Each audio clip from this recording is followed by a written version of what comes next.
There was one video during the AI and ethics chapter lesson, and it was from about 5 years prior. It was produced by the Dutch public broadcast, so like NPR of the Netherlands. But an hour-long video, and they're talking about lots of different things.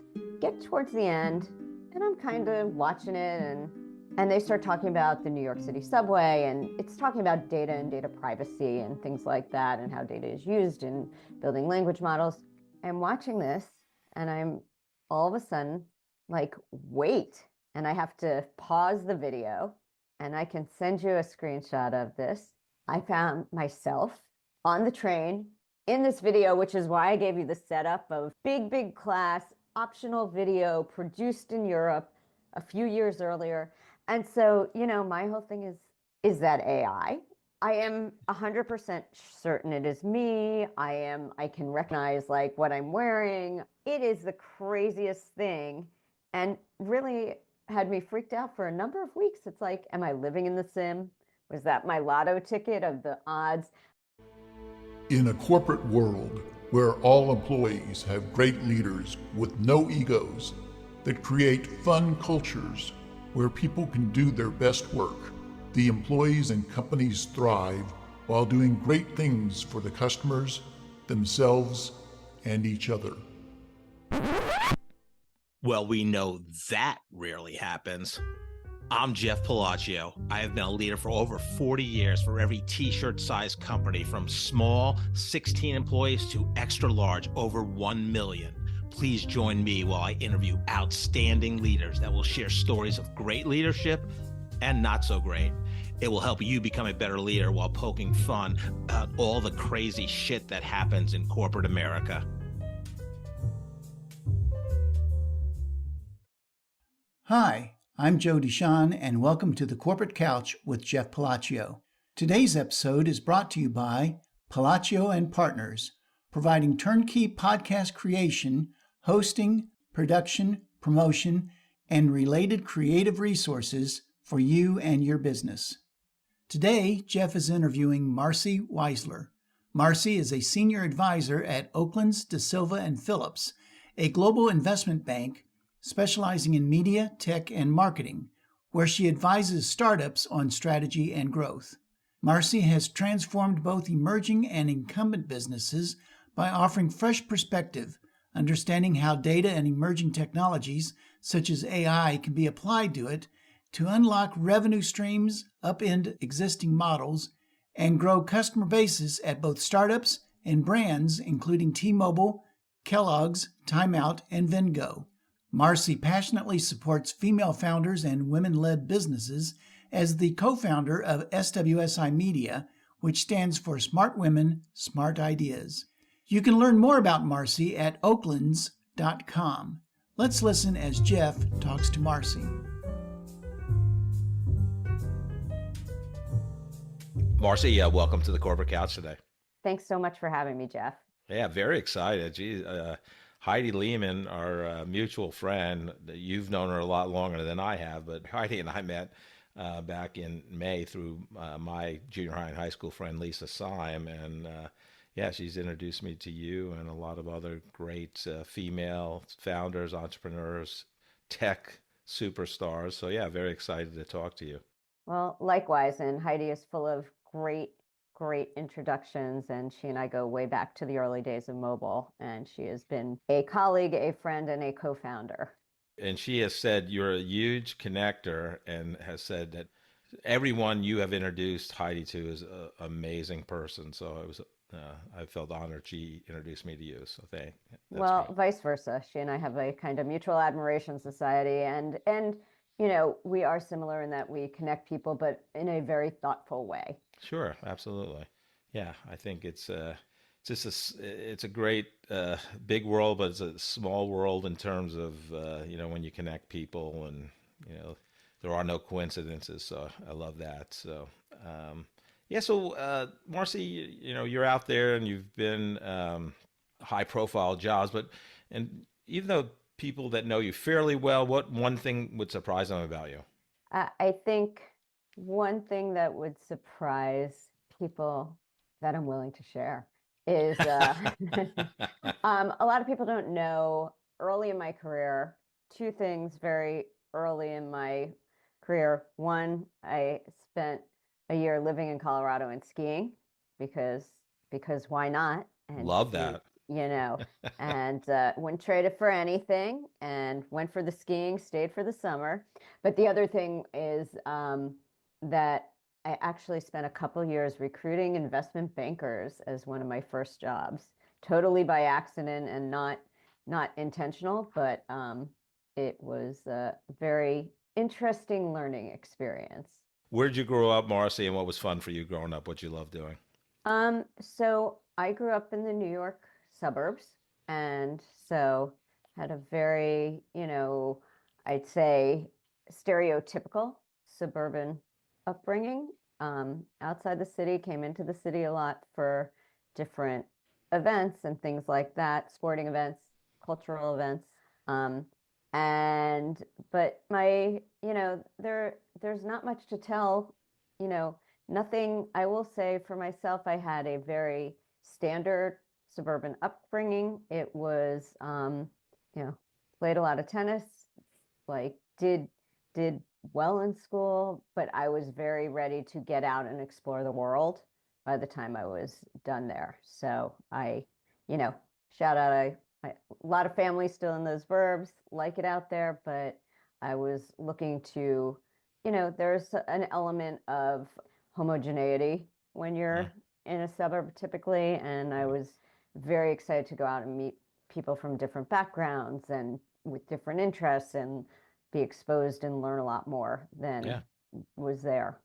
Yeah. What kind of sporting events did you go to? The U.S. Open in Flushing, New York, or? I did go to the US Yeah. Open a lot. I had Yeah. the good fortune of you know, my dad worked for a guy who had a lot of sports tickets. So we went to a lot. US Open was a big one, and Nice. the Rangers were another big one, NHL. Nice. Two quick things about the U.S. Open and the Rangers. So I went with some good friends of mine. I can't remember the year. I'm going to say it's 91 or 90, but 19-year-old Pete Sampras beat Thomas Muster in the semifinals, and that not semi quarters, I think. And he ended up, that was his first U.S. Open victory. So I did see Sampras at 19, and then this will hopefully open you up to embarrass yourself on the podcast today. So one day I came back, or one weekend I came back from Kansas City to visit my friends. I went to a New York Jets game during the 1 o'clock game at MetLife Stadium, or Giant Stadium at the time, and then I went to a New York Rangers hockey game, and I talked to Carol Alt because she was dating the former super model, Sports Illustrated swimsuit Yep. model, Carol, and she was dating. Ron Uh, Greshner. that's it, Ron Greshner. Yes, thank you for that. And she was very nice, and I was very intoxicated, but I did talk to her. So yeah, you know your stuff. Right? I'm not. I wasn't the biggest hockey fan, but two sporting events in New York in one day was, a sporting highlight for me. That is pretty impressive, but I never saw a football game at Giant Stadium, but I did see a number of concerts there. So, There you go. Let me guess, Bruce Springsteen. of course. Love the boss. Have you read his autobiography, Born to Run? Um, I have not. It's a fascinating read, and obviously he's a great songwriter. I'm pretty sure he wrote the book himself. It's very good. It's very pretty transparent. Yeah, no, I've heard a lot of interviews with him, but I have not read the book. See, we talk about everything on a corporate couch. It's not I just love careers. that. I love that. And music is an important thing to talk about. Absolutely, absolutely.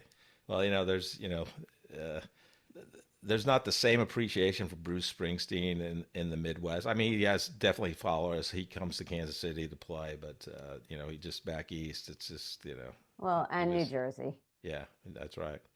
Yeah, the Stone Pony in Asbury Park. So, Been there. Anyhow, so you go to Cornell, look like, And was American Studies, I know you graduated with a BA in American Studies, but was that your first? You've done your homework. Yeah, try. Again, I have a team of 20, 25 researchers, Marci, you know that. It's just, but was that most people changed their major from freshman year to senior? Did you do that? I did not do that, but I did not know what I wanted to do. Like most 18-year-olds. Like most, yes, exactly. As I Even today. said, I was more excited about being somewhere new, meeting new people, Yeah. being exposed to new ideas. American Studies was more about, I couldn't decide between history and lit, and it was a good way to combine the two. I really looked at undergrad as how do I use this experience in this time to learn critical thinking and exposure to ideas. And I probably didn't think about it in those terms. Those are more in hindsight. I thought I wanted to do something quote unquote in business, but I was in the arts and sciences school. Economics was not interesting to me. Maybe it was because I wasn't that great at it. But I also, through working through different classes, and I really enjoyed that work and really was not afraid to have to read and write a lot and analyze. And from a strategic critical thinking perspective, that was like, oh, this is a great way to combine things and take classes I like, and I'll go to grad school. So I figured out probably by, I don't know, midway through my junior year, like I thought business school might be in my future at some point, especially as I started to work jobs and internships during the summer to try to figure out what I was maybe going to do. Yeah, and I always like to ask people that went on to get their MBA, and I couldn't tell based on my research. Did you go right from Cornell to Columbia to get your MBA? Did you have a? I did not. As I said, I worked a number of different internships, summers when I was in school, and I did a summer on the New York Stock Exchange. Wow. And some of these were definitely opportunistic, but I spent a couple summers working in marketing and PR, and really thought, even with the American Studies, it was about this learning to critically think, write well. And at that time, those were key skills. It was all about the communications. Took some psych classes along the way, things like that. So that was what I thought I would end up doing. Going back to our earlier comments about I went to Colorado for a year after college and then came back to New York. It was really interesting because I was looking at jobs in agencies, PR, advertising, had friends doing that, friends in the publishing world, and got introduced to the person I worked for who was the recruiter. And she needed someone temporarily. She had just lost her right hand, who had actually gone to Harvard Business School, figured it was a good way to learn. And at the time, the compensation was better than, you started an agency, you were starting at the front desk and the salary was pretty low and Right. hard to pay the rent. And I just got sucked in. That's how I ended up doing that. And I worked for 2 years doing that, knew I really wanted to get on a different track, even if I wasn't sure what it was. I had already taken the GMATs because I knew I was going to go at some point, and they were valid for a number of years. And that's when I applied to Columbia and was like, this is how I'm going to transition so I don't have to start again from ground zero at that reception desk. Right. And, while I did not aspire to be a recruiter, I learned so much in terms of research. Recruiting is essentially analyzing, trying to fit things together, connecting dots, connecting people, and selling, because you're both selling to get clients and you're selling candidates on leaving somewhere where they may be in a happy or in a good situation and offering them something better, and then negotiation and closing deals. So, Yeah. it had its share of challenges and share of benefits, but it really was a seminal experience in really understanding a lot of those fundamentals and how to work with people. So that's how I ended up there. Columbia had actually just started a media management program within the business school, which was really appealing to me to figure out how to get back to that PR advertising, but maybe with more of a media side to it. Yeah, I love that. I mean, I just love how you got that first job. And, I ask people all the time on the podcast, 115 plus guests that, how they get the first job. And it depends on your age demographic too, in terms of, applying through newspaper ads and all that back in the day. But, it's just always interesting. And I love how you got yours because it was through connection and, relationships that basically you weren't handed it. I'm sure you earned it during an interview process, but, you basically found out about that job through your relationships, and that's great. I always like to ask people that have gone through and got their MBA back in pre 2000, I'll say, and I'm guessing because your LinkedIn doesn't give a date, but if you in today's world, would you still recommend somebody get their MBA? If they don't go to a top 15, top 20 school? Not necessarily. And I think education as a whole has changed so dramatically. And even, listen, in the past couple of years, I think there has been a shift on the value of an education and from where and what kind of course of study. I still think it's an incredibly going to college, incredibly valuable in terms of hopefully learning how to critically think, depending what you're interested in, potentially going deep into a subject matter. I do think there's value in a liberal arts education, but I also think we young people they are challenged everybody's challenged by lack of attention span and just access to information everywhere. So it's really different. So I think to me, it's much more about being thoughtful about how you're approaching it. What are you trying to get out of it? What are the alternatives? I don't think there's one right size for everyone. And right. I think whereas before the last 5-10 years, it was a given that if you want to be successful, or it was maybe not a given, but the idea was promoted that you need to go to college to do certain things. Listen, there are some great online training classes for certain things that you need to learn. It's really helpful. It's also right now thinking about how are you going to use it and what skills are going to be relevant for what jobs as we move to the future, particularly with AI and the acceleration. I was just with someone earlier today who runs a big product and tech group at a Fortune 100 company. And he was saying, I think in a handful of years, a lot of the low-level software engineering jobs will go away. And, there was a period where you couldn't find enough engineers. Yeah, I mean, I was going to ask this later on, but it seems relevant now. I saw you got an MIT certification in AI and as it applies to business strategy. I mean, talk about that and any thoughts about AI in the workplace.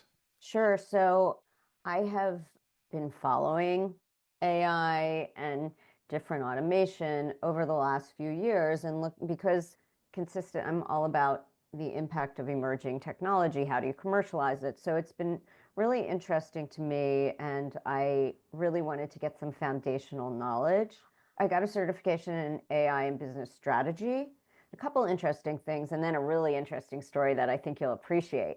One is we didn't spend much time on generative AI. Like AI has been around, and large language models and robotic process automation. It was a lot about that and improving efficiencies and showing where AI has come from and AI and ethics and things like that. I think even since I took that in the spring, I just feel there's been a real acceleration in the Gen AI side and things that you couldn't do even 3 months ago, ChatGPT or Perplexity or any of the other engines you could do, and the number of apps and plugins for AI have just increased significantly. So that rate of change is really fast. It gave me some foundation. I'm spending time right now trying to train myself on certain Gen AI tools. One of the companies that I advise has done a series of trainings gear that have been excellent because they're very tactical. How do you use AI for lead generation? How do you use it for spreadsheet analysis? How do you use it to make a pitch better? So I'm trying to now find more practical uses and really become expert at it from that perspective. So I think it was good to get some formal foundation for it, especially as a leader in tech. I think really understanding and walking the walk, but you really need to use it on the Gen AI side to get good and become adept. It's interesting. Classes are popping up every day now and getting promoted. Sign on with us for 6 weeks, 3 months, 6 Right. months. Set up your own business to be an AI consultant, which you can pretty much like if you're focused on learning and depending how in the weeds or not you want to get, there's real value in that, at least in the short term, because not enough people either are in, even though we hear it and read it in the tech press all the time, people are using it, but not as quickly as one might think or in certain buckets and ways. I will tell you the one crazy story, though, that came out of this certification class.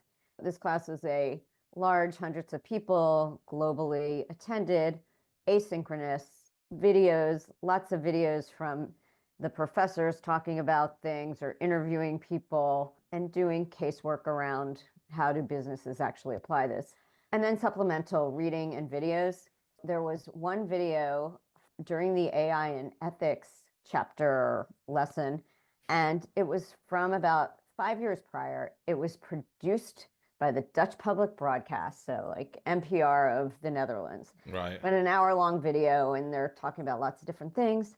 Get towards the end, and I'm kind of watching it, and they start talking about the New York City subway, and it's talking about data and data privacy and things like that, and how data is used in building language models.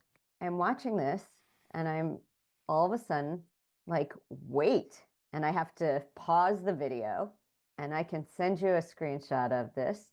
I found myself on the train in this video, which is why I gave you the setup of, Wow. big class, optional video produced in Europe a few years earlier. And so, my whole thing is that AI or is that a Why crazy did every person coincidence? watch that watched it? And Were they in and it? I am 100% certain it is me. I can What? recognize like what I'm wearing. Oh my goodness. I it is the craziest thing and really had me freaked out for a number of weeks. It's like, am I living in the sim? Was that my lotto ticket of the odds? And I just spoke to someone I know who is a futurist, which by futurist, she is someone who speaks, just wrote a book on AI, follows trends. And I was telling her about that. And even she was blown away a little bit by like, what are the odds of that? Right. That's so interesting.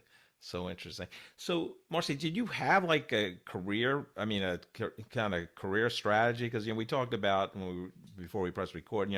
I see the themes. You're in tech and startups and founder and I women did not have a focused. career strategy. Yeah. I had a much more of an approach of, as I said, I was really interested in marketing, agency side, PR, and media, and thought I'd probably go work for a media company, cable channels, cable operator, maybe a network, but wasn't quite sure what that meant. And, I did, the business school decision was a decision because I wanted to propel myself to a change from where I was in that direction. So it was very broad based. I wasn't really interested in some of the traditional recruiting that was going on at business school from the CPGs of the world, the investment banks, the consulting.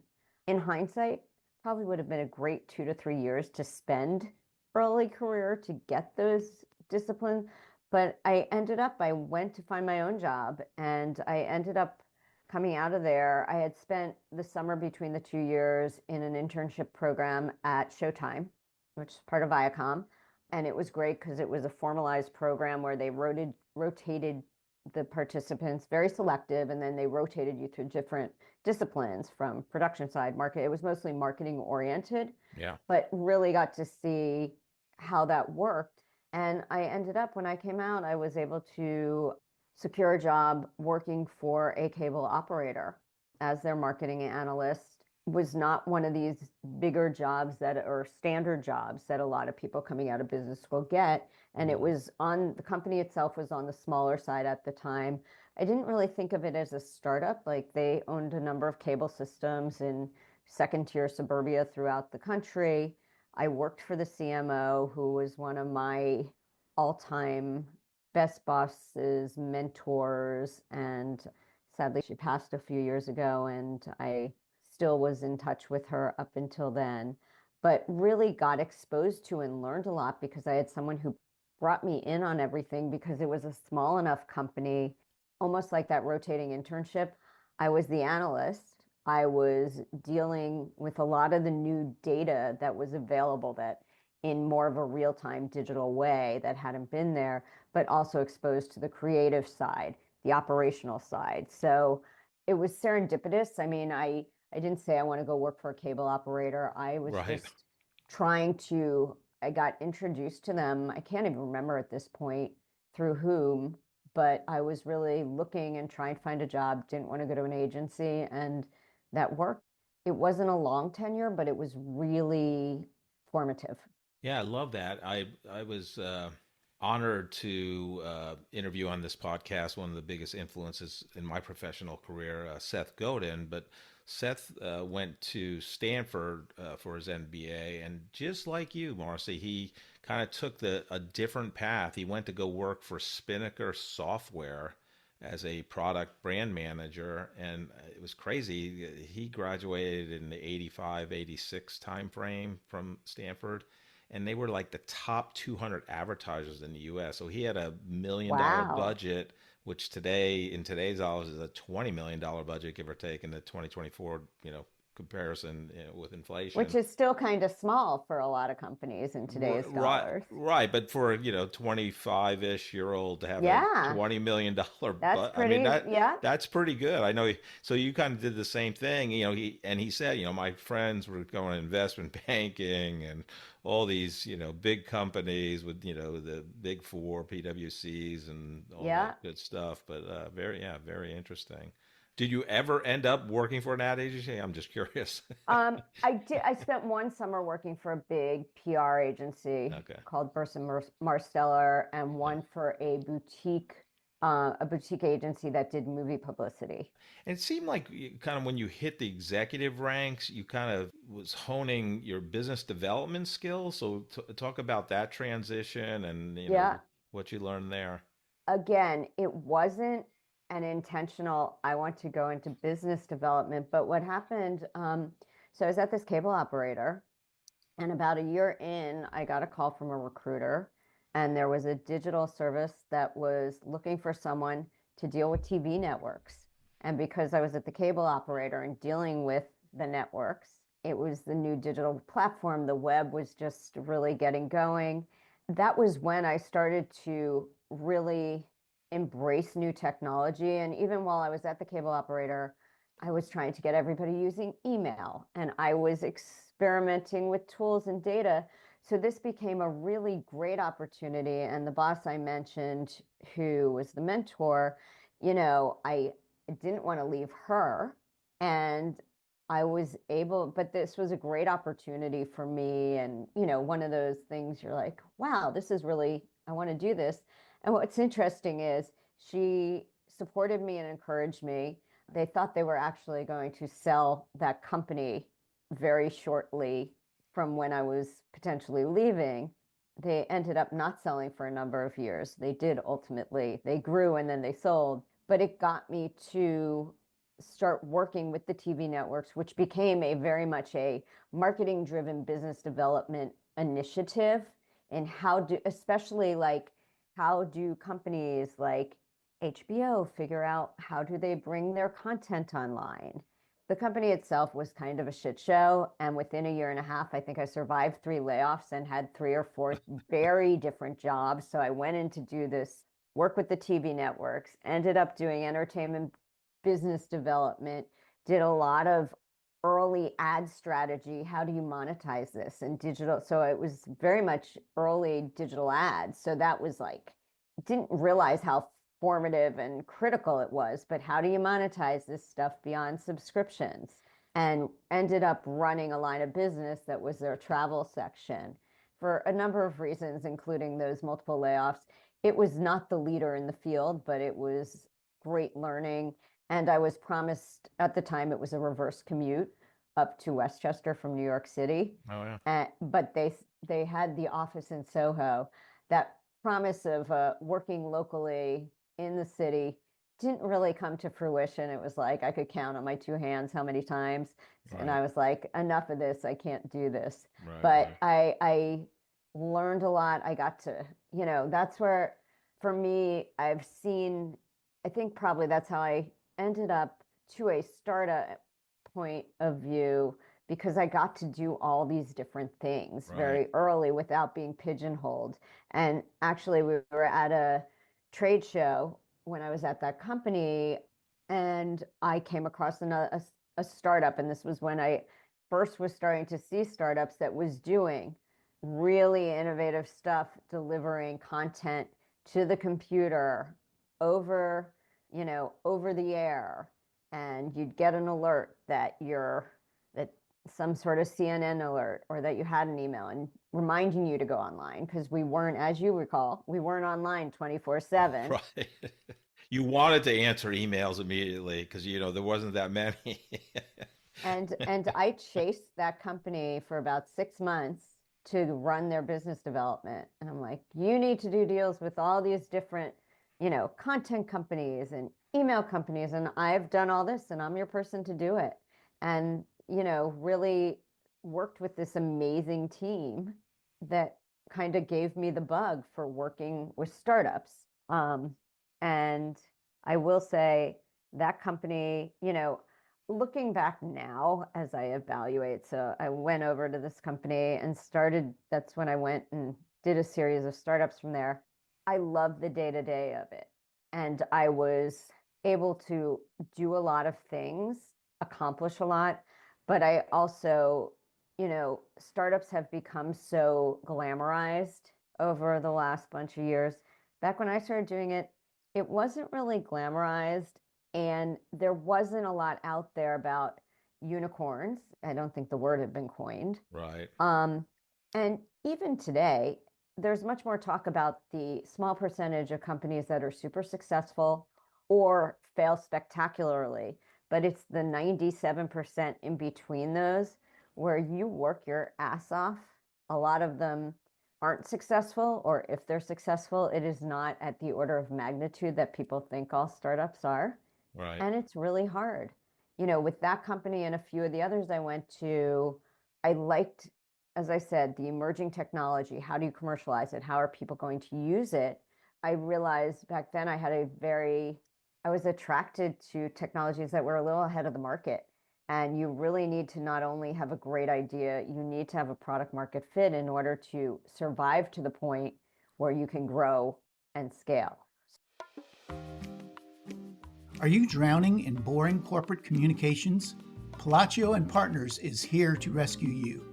We transform internal podcasts from snooze fest to must-listen content that actually connects your team and strengthens your culture. Imagine podcast episodes that make your employees laugh while staying informed. Our founder, Jeff Palacio, doesn't just create podcasts.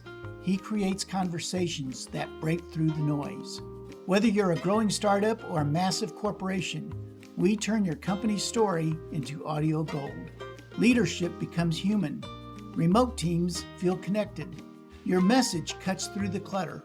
Palacio and Partners, where corporate communications gets a fun makeover. Let's make your podcast work harder than your email inbox ever could. Jeff is happy to share his insights on podcasting with you. You can contact him via LinkedIn or schedule a Zoom call via the link in the episode description. Yeah, first mover advantage it's great if you do it well, but there's a And reason. if the market is ready. Yeah, right, because you have to build the market if you're right. Yeah. I saw a video when you were the CEO of SWSI, and you were talking about a new boss, new manager you got, and it was a very kind of toxic. Was that have you talked about that company? Because obviously you were blessed with this wonderful leader that brought you in on everything and helped mentor you and become the leader you've become today. But I always like to hear about sometimes the shitty bosses. I've had my share of both, and I'm not totally sure which example I was talking about in that, you but ended up leaving the company, and yeah, most people wouldn't leave. You were talking about most people, I was always told don't leave until you have something else, and yeah, it was and just so bad that you had to leave, I guess. yeah, and I mean, listen, I it's not the path for everyone, and you have to see where you're at. But yes, I had someone who, led by fear and intimidation, and nothing was ever good enough, but there wasn't clear direction. In that case, it was one of those moments where I was like, fuck it, I'm just gonna see what happens. And listen, I was also at a point in my life where I had a little bit of flexibility and didn't have as much responsibility as I've had or had at other points in my life. It was draining me and kind of sucking the life out of me. And listen, I've had other not great bosses. I've had some amazing bosses and collaborators. It's taught me I try as a leader. I want to empower people I work with. I want to be a resource. I want to help them grow and expand. So that's what comes out of, and I've seen what happens when that is not the case. Leading by fear and intimidation doesn't work for me as either a leader or someone on the team.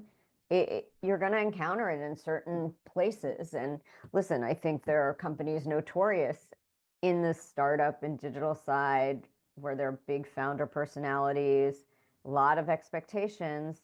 And I think for people listening, you never know until you're inside exactly what it's going to be like. Yeah. But whatever you can do to try to get input from people who have been there. If a company has values, do they really live up to them? Like, what are they? Do they live Or up is to it them? just a poster? Right. Or is it just wear this color every day? But trying to get perspective, ideally from find a friend of a friend who might know someone who could give you the inside scoop, not just the people that, it's kind of the flip side of hiring someone where you don't want the references the person gives you. You want to find someone who actually worked with them. You want to know the good, the bad, and the ugly, and then you can make a decision. I think there are a lot of companies that clearly value culture. There are a lot of companies that talk the talk and don't walk the walk. And I think we're also in a very interesting moment of that where a lot of the work that's been done to drive DEI and not just the diversity part of it, the equity, the inclusion, like it's still important some places and it's not important other places. So is that important to you? Yeah, I mean, no, I've said this many times on this podcast. I mean, I love culture in terms of creating a great one at a company, and I just, there's all these lists, best places to work for, and all that. I'm like, and I'm always amazed. Like, if you're the CEO of a company, like, don't you want your company to be on some list? And I know sometimes they're not, 100% accurate, but I think a lot of them are. And now there's so many ways to figure out what a culture is on a company. You look at Glassdoor, you look at Indeed, Yeah. there's ratings and comments and, CEO approval levels. I mean, so that it's different. And I agree that fear factor and, management by fear. And it's because of the ego of the leader. And I think because it's such a multi-generational workforce now, I mean, it's fine when you're basically managing all baby boomers because they but when you got the millennials and Gen X and Gen Z, yeah, I mean, it's just different. And I don't think it's, would Steve Jobs be the same leader today? Right. And Yeah. but also and as you point out, like as people have come up and they've come up in different generations with different education, with different tools, with social media, without social media, there's a lot of entitlement at a lot of levels where maybe, that shouldn't exist in all ways. Like at the end of the day, having people skills and being able to figure out how do you collaborate and work best, can you use that to drive good culture is really important. Whether the culture is good or bad, at the end of the day, it's about building a business. So is there a way you can do that productively and positively? And I think some people don't know how to, when that's their end goal, that's the only thing. Some people have a little tunnel vision there. Right. Yeah. So, Yeah. but you can always leave. That it was amazing how that next day I was lighter, freaked out, but lighter. Right. Personal situation, your skills, where can you go from there? What's the job market like? Right. What are your responsibilities? Yeah. There's What are your financial resources, right? Because that's obviously a part of the equation. But when I'm contemplating taking on something new or a move, one thing that I've used that has really proven valuable to me is a Venn diagram of head, heart, and wallet to assess something. And, you can look at an opportunity and you know, does it stimulate you, intellectually? Are you feeling good about it? And that could be, it's not about like not for profitness. It's whatever it means to you. Is it, I right. like the people I'm working with every day? Yeah. And wallet, like that is, what do you need? What is important to you? And at different points in your career, it's going to weigh heavier to one. Sometimes you have to give up a little head or heart because the money's there, or you give up the money. I mean, in an ideal world, that shouldn't be the case, but sadly, it does seem like a lot of the jobs that people love the most or careers people love the most pay the least. Right. One of the things that's changed over the course of my career is just the fact that people, there is Glassdoor. You can get a lot more, there's a lot more salary transparency, plus a lot of people willing to have conversations about it. I mean, I think I left a lot of money on the table early in my career by not understanding those dynamics because people didn't talk about it. Right. Like you were scared to talk about it. Yeah. And you don't know what you don't have when you don't know what's out there. Yeah. So advocate for yourself, do your research, and go out to get the best you can. Marci, once you took that step to be part of the executive leadership team of a company, what was that like for you to experience that? And as well as what was a big surprise? Like, I'm now part of a 6-person management team that leads a company. I realized how much gets done that I hadn't been exposed to before once I had a seat at the table.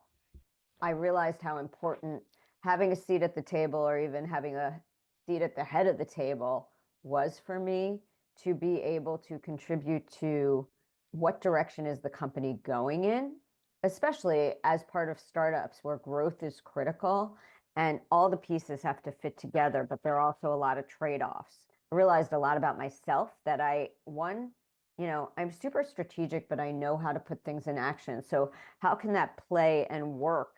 And how can I manage my partners, peers on the management team? And how can I, in certain instances, it was managing up to a CEO who was no more experienced than I was, and in some ways less, to ensure that the company went from 0 to 100 to exit and was able to accomplish that. But the collaboration was key, and really getting good at being able to convince people that my recommendations or direction, what facts data was that on? Did I understand what the trade-offs are? And how do I get you to my side? You see, when you're in leadership, hard decisions need to be made. I had to call in and lay people off from my honeymoon at one point. Wow. They would have done it without me, but I could not let my team find out about this. And this was during, I was at a mobile startup. we were doing amazing work, but our board had pushed us into spending a lot of our money on billboards. At the time, there's no ROI, there's no data, but then there's no money.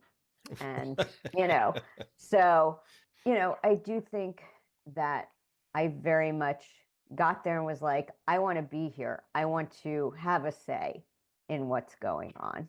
Yeah, I did. I love the billboard analogy because when I was doing a lot of marketing analytics and technology, I would ask for investments, and they would, so we could measure marketing and sales ROI, and they would, kind of balk. I'm like, you're putting billboards everywhere. Like, what's the ROI on that? You're doing a print ad with no call to action, and and I get you need branding and all that, but I was just like, whatever. Well, and a lot of that, especially this was, as digital advertising was growing, but there were still the funders wanted to see it was a vanity play. Funders, more so than founders I worked with, wanted to, see the billboard in Times Square or, in Silicon Valley. And it wasn't like, those aren't your customers. Those aren't the people you need. It's like, hey, we're a big successful company, but like, we'll be more successful if we're converting people. Yeah. And so I think the data-driven approach, which has clearly well outgrown the subjective. I'm all for a little branding, but there's data out there, but make sure you know how to interpret it the right way. Exactly. And remember, though, there's still Super Bowl ads. So there are. Listen, there still are there are a lot of different types of ad. If you're Budweiser, it probably makes sense. Not so much for maybe some startups that want to. Yeah, listen, and part of that now is it's not just about that Super Bowl ad. It's about where does it play in social? What kind of, unpaid media is coming out of the paid media that you're doing? Yeah, true. So, you're in all these startups and, and I love that you said, you're super strategic, yet you know how to get things in motion to get things, implemented, right? And I think those two things are very key in terms of hiring people for startups, especially at the executive level.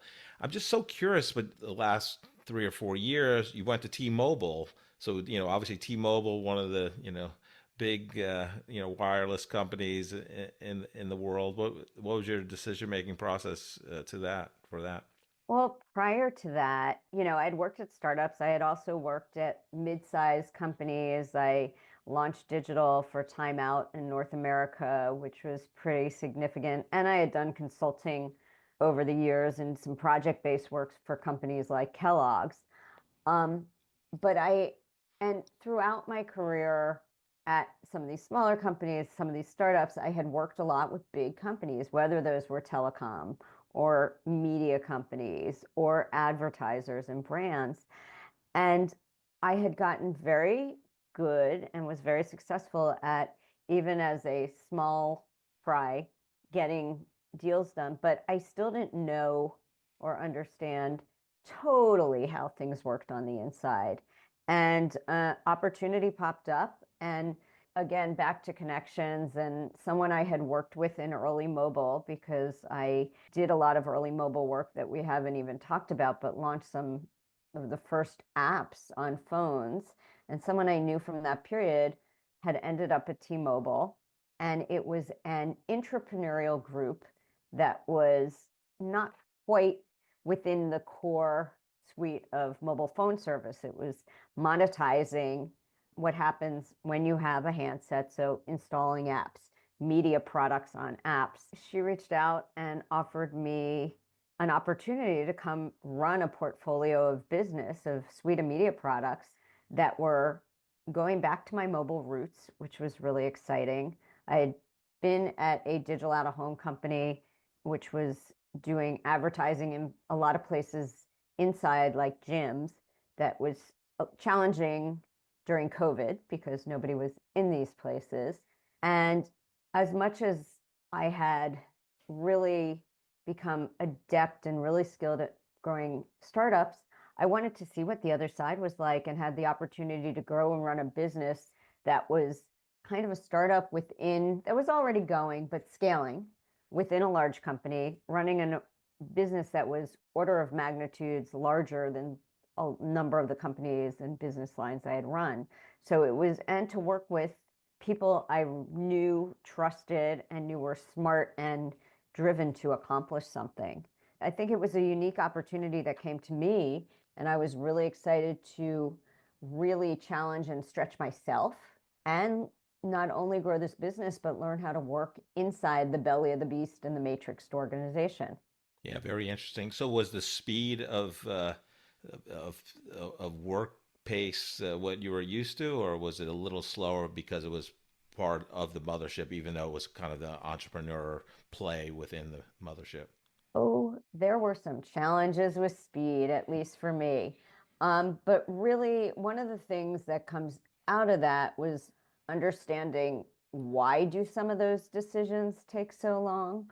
Probably many of them could be made quicker, but like what matters and what doesn't, and also how do you prioritize? How do you sell in things internally when other people in the organization, even though you're like, well, this is going to make us $100 million. You were like, yeah, not my KPI or not that important. So it was a great learning experience in terms of that other side of things. Over the course of time, we went from being an ancillary business to being absorbed into the main marketing organization. It was just invaluable to build something from a very different scale, working with some key ad tech partners and working across the organization to really understand and master how do you get things done. And also, what do you choose? Like, what do you think is interesting and cool and a great opportunity? How do you really assess that for where you're at? Say, okay, this is great and I'd love to do it, but it doesn't check these three boxes, so it's not going to be one of my three priorities. And if it's not one of those, it's not going to get done. So there are definitely great learning experience. I think there are really interesting opportunities within big corporations to be a growth agent and a change agent and an entrepreneur in the right circumstances. Marci, based on all the great things you've done, founder of various different companies, you've been in startups, you've been in tech. What advice do you have for women founders and women entrepreneurs? Well, as you know, Jeff, I co-founded SWSI Media Smart Women, Smart Ideas with Heidi, who we talked about at the beginning. And, really to give women a platform to get known and go big. And early in my career, I was often the only woman on the leadership team or even in the room in some early tech. And it didn't strike me until later that that was a systemic issue. So I think my biggest advice is women support other women, hire women who are great candidates for your job or in your network. I think guys have done it for a long time, and propping each other up is really important. Particularly right now, it is a challenging environment in some places. And I think be confident about your abilities and speak up not where appropriate. I'm not saying don't speak up, but really use your voice and go for what you want, but really help each other, because guys have done that all along. And once we start doing that, it gets us farther and further. Yeah, great perspective. Marci, I'd love to help two groups of people. One's that recent college graduate now out there trying to get their first, post-college job and start their professional career. What advice would you have for them? As I shared with you, I didn't have a real plan. I think being open to new opportunities and exploring a lot of things is really important, but also being tenacious about it. And you're going to have to, not everything comes easily, whether that's getting the job or the first job. I think there are a lot fewer menial early jobs than there used to be because of all the technology. Like people used to, half your day was spent at the copy machine. Right. But, don't be afraid or pissed off that part of your job might be some tasks you don't want. There's a lot. If you get good with technology, you can probably do a lot of them really quickly. But, be open to it. And that's part of learning, and learn how to interact with people and go for someone wants someone to do a project. Learn as much as you can. Take on a lot. That gets noticed. Yeah, I love that advice. That second group is the people that are, started their career as individual contributors. They want to, progress by leading a team of people, becoming a manager. What advice would you have for them as they begin that leadership journey? I think there are two things that I'd leave people with on that front. One is, don't just talk, also listen. And, good leaders probably listen more than they speak, in my opinion, in order to boost up your team and grow your business. So I think that's really important. The other thing is, learn how to act like a leader so that you can level up. And a lot of those more menial or lower level tasks that you're used to doing, because you have to multitask and because you have to do things, you have to learn how to delegate and really up your game so you are perceived as a leader by others who are making those decisions as well. Yeah, I mean, personal development, self-awareness is so important. So, yeah, I love that advice. Marci, I'm honored that you came on the Corporate Couch today. It was a great conversation. Enjoy the rest of your day. Jeff, this was so much fun, and I really thank you so much for having me.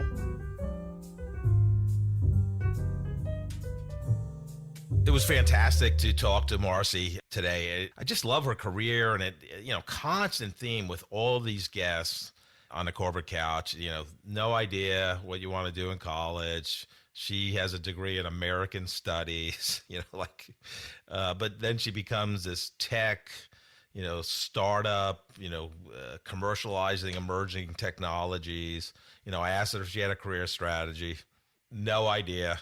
What she said, no, I didn't.